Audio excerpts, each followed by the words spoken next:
Hello everyone, in this video I'm going to demonstrate the finger picking pattern, the arpeggio exercise patterns that I have in your textbook.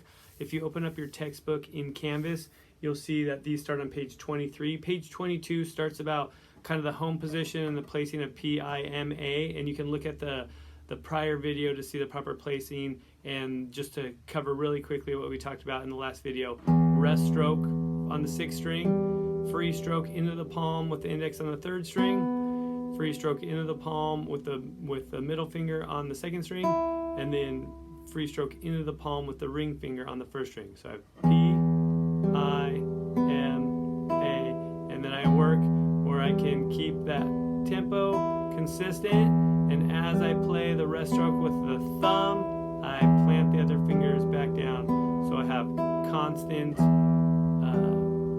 resonance from the strings. Okay, so now we're going to look in exercise 1 is just that. So I have P, I, M, A, and once we get comfortable with this, we might want to move away from the rest stroke on the thumb and start to move into a little more non-prepared, each finger individually articulating the strings, only one finger at a time.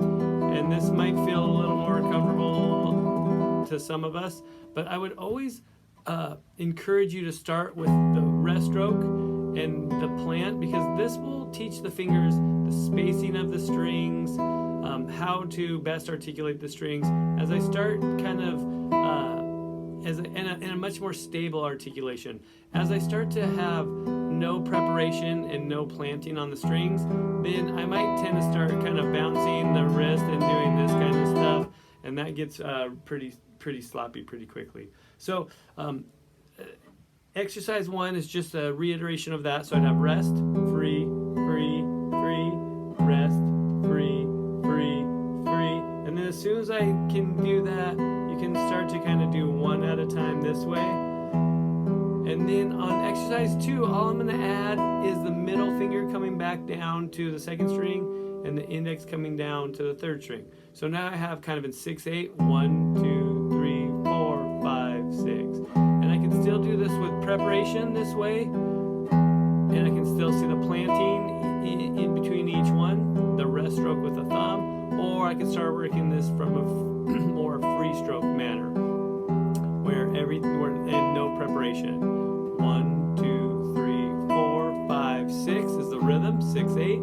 And then strings, I'm going to go 6, 3, 2, 1, 2, 3, 6, 2, 3, 1. And then the fingers, P, I, M, A, M, I. So that's example 2. Example 3 is now no preparation, because I'm going to be having so whenever I have a descending arpeggio, when I come down across the strings, then I don't want to have preparation, because that gets awkward moving the fingers behind that way. So on this one, all the fingers are going to be off the strings, and I'm going to go 6, 1, 2, 3, string 6. So I still start with the thumb, but then I go A, M, I.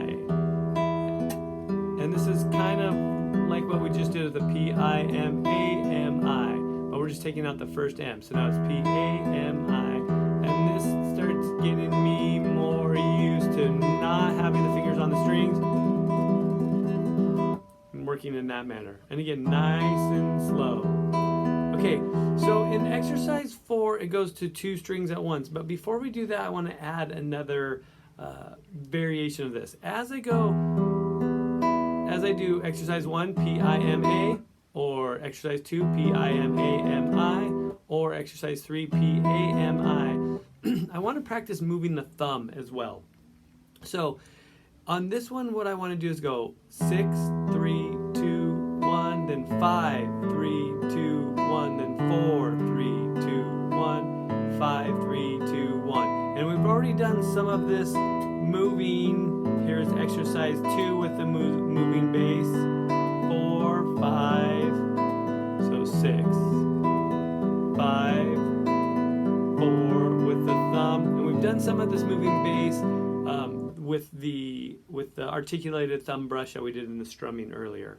So now on exercise 3, P, A, M, I, but instead of just sitting on the 6th string only, now I'm going to go 5, 4, 5.